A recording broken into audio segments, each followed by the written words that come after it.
Shalom Abracha, que je vous protège, vous donne la santé, la joie, la prospérité. Be'ezat Hashem.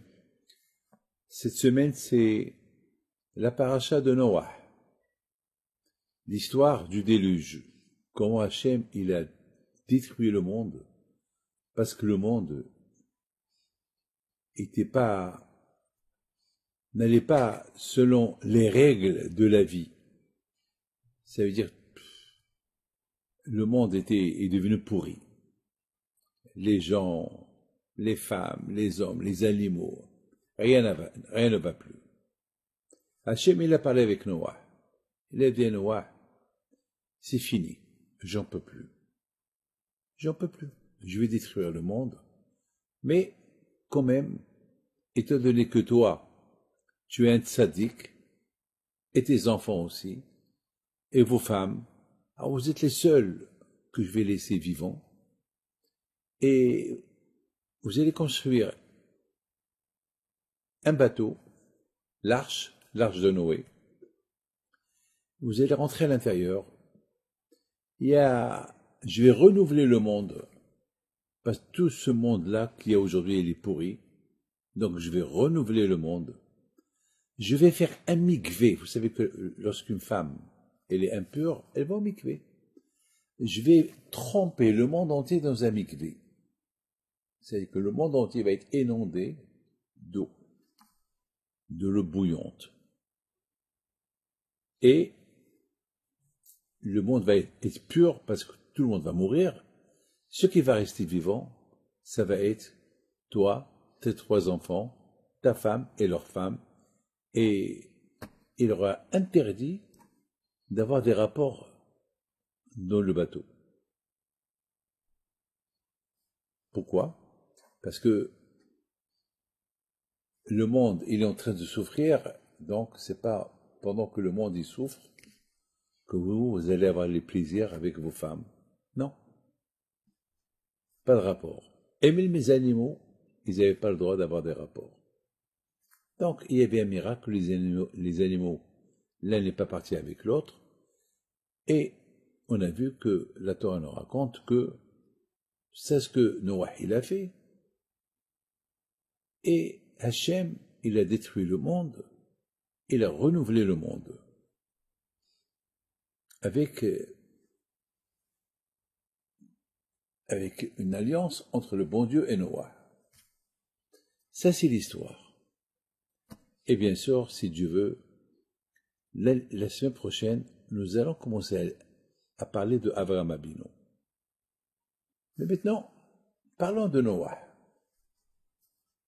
Noah, nos sages y disent, lorsqu'il est sorti de l'arche, il a vu un nouveau monde, un monde détruit, pas de maison, rien. Il a vu des corps pendus de partout, un monde. Imaginez-vous, vous êtes les seuls dans un monde. Ça fait peur, un silence. Noah, il avait de la peine. Il avait de la peine. Alors pour éteindre sa peine, il a planté des vignes. Il a fait du vin. Il s'est saoulé. Il s'est saoulé. Pour oublier, vous savez, aujourd'hui, lorsque quelqu'un a un problème psychologique, il prend un cachet. Noah, le cachet qu'il a inventé, c'est de se saouler. Mais c'est pas ça. C'est pas ça qui va résoudre le problème. C'est pas ça qui va résoudre le problème. Vous savez, mes amis, quelqu'un qui voit un danger, il ferme ses yeux. Hein? Attends, c'est pas ça qui va résoudre le problème. Trouve un problème pour s'éloigner du problème. Mes amis, c'est la raison pourquoi la Torah elle critique un peu Noah. Dans la vie, il ne faut pas échapper au problème. Il y a un problème, il faut essayer de trouver un réseau de problèmes. Parce que les problèmes, il y a les problèmes. Tout le temps, il y a des problèmes.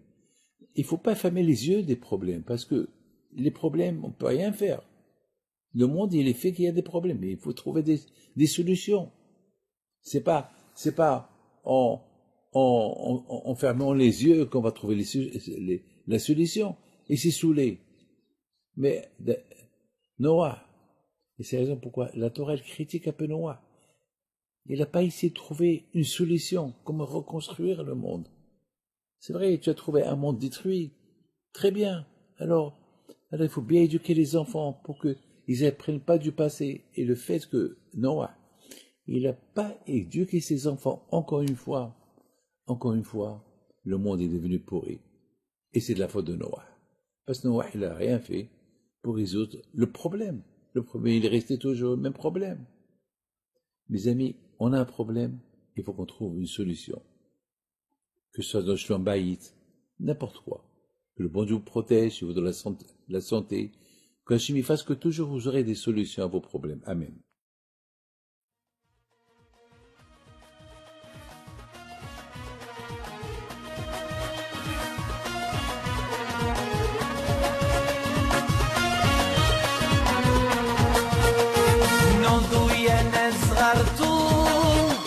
على ربيع حي بنتو وقف لنا زي